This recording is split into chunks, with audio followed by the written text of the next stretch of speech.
Happy Friday, February 3rd. It's 2:30 in the afternoon, and this is another All Things Advocacy with AARP North Dakota. Janelle Mose, the AARP North Dakota Advocacy Director, Josh Aspig, the State Director for AARP. We're both happy it's Friday after this week, right? Yeah. To say the least. Yes. It is Friday. The fun part is some of you will hopefully maybe someday understand this, but behind the scenes, we were sitting here going, it's been a long week right before this. And thankfully, we have a great team that has some levity to do it. But it's been a very busy week this week, and I think we should just jump right into it. I think if you've been paying attention at all, prescription drug prices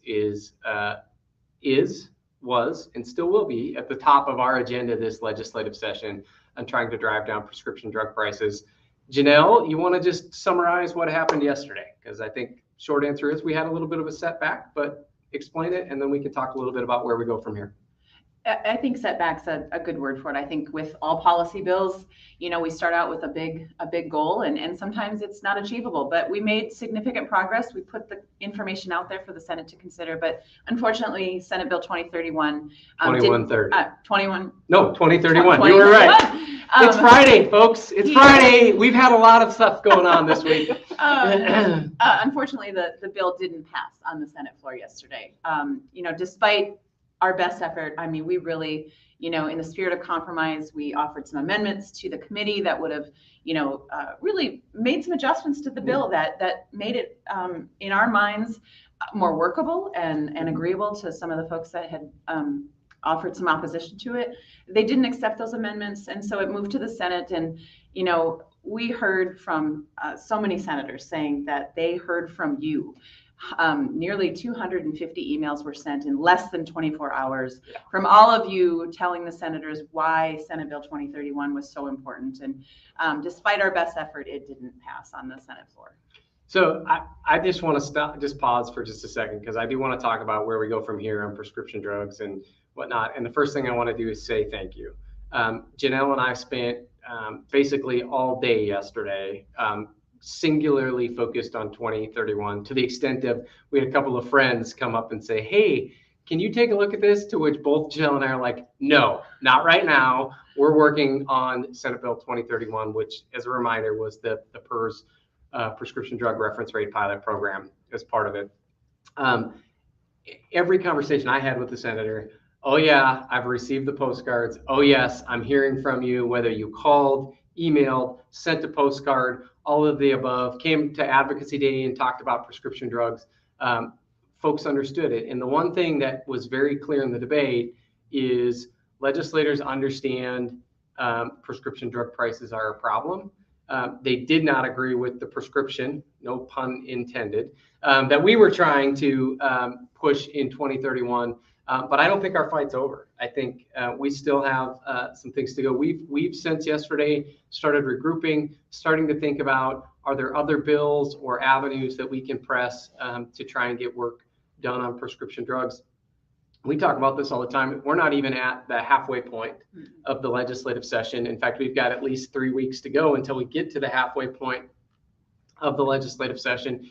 And so this is a very long-winded way of saying, stay tuned. We're still not certain what the next steps are, but we're not giving up on prescription drug relief this legislative session. You've made it very clear to us, and we think we've made it pretty clear to legislators that they shouldn't leave town this legislative session without taking some steps on prescription drug relief. So we'll be back in touch when we have a little bit more firmer plans about what it is you can do to take action and what we're going to do to continue to press legislators. What I will say for now is thank you. And if you get a chance and see your senator specifically, ask them how they voted. And if they voted for it, tell them thank you as part of it. If they didn't vote for it, ask them why, and then share it with us. We'd love to understand better why certain folks may have voted the way they did. We've got some perspective from some of it. So anything else you want to say on prescription drugs at this point in time? No. Okay. I think enough for now, but more to come. We're not done on prescription drugs this legislative session just because that bill went down yesterday. You seem shocked that I didn't have anything else to say. I'm not shocked. Did you all notice that he was shocked I didn't have anything else to say? Now, we've talked a lot about it as part of it. So there were other things that happened this week besides prescription drugs, although it doesn't feel like it. But I think one is we've got really good momentum on the financial crimes, specifically investment fraud, victim restitution fund. You want to give folks an update on where that's at? Yeah, that bill, Senate 2325. I'm not going to correct you because I got it wrong last time. That bill, since it did have a fiscal note or money attached to the policy, it was referred to Senate appropriations, and that was in committee yesterday. And Commissioner Karen Tyler talked really eloquently about why this victim restitution fund is important, how it's a significant step forward in addressing some of the financial crimes. You know, Senator Lee and Senator Barta, they're both co-sponsors on the bill, were there too, and it was a really thoughtful discussion among appropriations members. They really wanted to dig in and understand how these crimes happen, how this restitution fund would work, you know, who would be eligible. So it was a really, really great discussion, and ultimately they did choose to vote to pass it out unanimously. So it goes now back to the Senate floor for a final vote, but we're well on our way to moving over into the House to have that discussion with the House about this bill. Yeah, absolutely. I'm very excited about it. We know from our talking to you all that are watching or that have been engaged that additional protections for older adults around fraud and identity theft and scams is something you're keenly supportive of, and we're very aware of, and had some great conversations with senators. Last one we want to touch on, supporting some of those 68,000 caregivers in North Dakota that do unpaid care as part of it. There was a paid family leave bill in the North Dakota House. You want to give an update on that? This bill is an old friend in the House. Representative Carla Rose Hansen, this is really a priority for her, and this is the second session that she's really brought the discussion to the North Dakota House. And we talked about it from the perspective a lot of caregivers have to take time off, rightly so, to care for a loved one, but often they have to do that without any compensation. And so paid family leave is just another way for us to talk about home and community-based services and the need to allow family members, if they choose to do that, to take care of their family members. And what it does show is that it decreases nursing home costs. It decreases, how much people are spending if someone has to be in the hospital. You know, unfortunately, the bill didn't get the traction that we were hoping for. It didn't pass in the House, but I think this conversation will continue to happen about what are ways that we can support families and loved ones that want to, care for someone or take the time off that they need in cases where they could use this paid family leave. Yeah, absolutely. I think it's an important issue, and we continue to weigh in on it, and we'll continue to try and find ways to support those family caregivers and those doing that work as part of it. So really this week was a very, very busy week. Janelle's had a very long week as part of it, and you should be very proud of the work she and all of the North Dakota team are doing as part of it. Let's talk a little bit about next week. We're kind of in that weird stage of the legislative session, Janelle, or at least in my view, we are, in terms of a lot of the big policy decisions are well on their way through the process, that most of them have either had their committee hearings or the committee hearings are likely happening next week. A lot of the focus turns away from just the policy objectives to the money issues next week. So what's on tap next week for us? Well, you're right, because Monday is the deadline that any bill that has had the policy discussion and the committee's decided to move it forward, and if it's got money attached, it's got to show up in appropriations. So we're going to really shift that focus to looking at how can we hone in on making sure that funding is available on bills that we support, that money's attached, but also there's significant committee work, digging really deep into budgets and figuring out where the legislature wants to prioritize funding. So again, we look at the Human Services budget, we look at the Attorney General's budget, ways that we can try to weigh in and say, these are important pieces that really supplement and enhance the work that we do on the ground, making sure that those state agencies have that money. But again, committee hearings, the schedule's getting lighter, but the schedule for the House and Senate floor sessions is getting significantly longer. And so I think the House talked about they're going to start to go to at least 2 to some 4 to 6 hour House floor sessions. So it's getting to the point where there's a lot of sitting around and listening and waiting, but that's the time that you can continue to have conversations with legislators about important issues. So it's a weird time, but a good time. Yeah, and so just looking at our big 4 issues, the pension issues,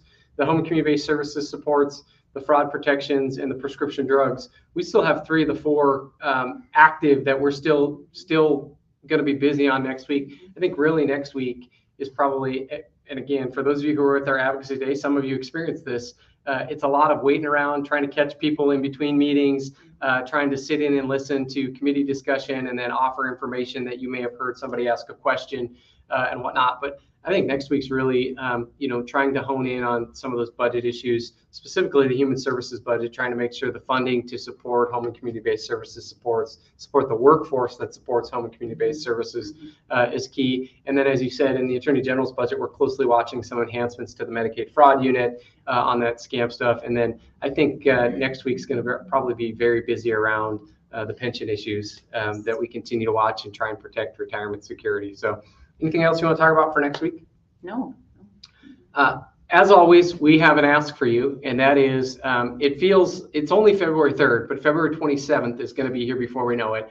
On February 27th, we're going to do in-person events in 4 communities, Bismarck, Mandan, Fargo, Grand Forks, all at the same time, and kind of give you a rundown of everything from the AARP perspective on those issues impacting older North Dakotans, what's happened so far in the legislative session. And so we're encouraging you to go register for a legislative lowdown near you. So if you're in and around Bismarck, hopefully you can see on the screen the events.aarp.org/lowdown Bismarck. I will tell you, we've already reached capacity at that one, but please register. We'll get you on a wait list. If we find more space or ability to do that, we'll certainly add you. We have plenty of space in mind at Fargo and Grand Forks right now. So make sure you sign up, get your seat reserved so we can make sure we do it. We'll feed you lunch at that event, and you can get an update on what's happening and then find out how you can weigh in during the second half of the legislative session. So it's been a very busy week. I just want to take a quick second.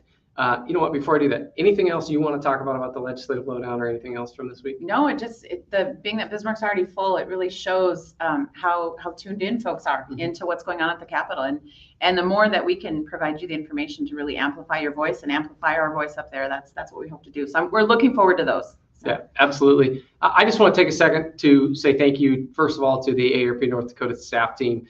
Janelle, Marnie, Doreen, Wendy, they've all been doing fantastic work in support of your efforts and in the work they're doing. And then secondly, I want to make sure I say thank you to you. You know, it'd be very easy to be extremely disappointed. And let's be clear, I think it was disappointing about some of the things that happened this week, but that's part of the legislative process. And part of it now is regrouping and figuring out how we can continue to keep that issue and those issues front and center and find ways to make progress this session is part of it. And part of the reason we are where we are and we got as far as we did was because of you and because of the team. I'm very proud to work with all of them. I'm proud to work on behalf of you all here in North Dakota. So with that, happy Friday, happy February. And this has been another All Things Advocacy.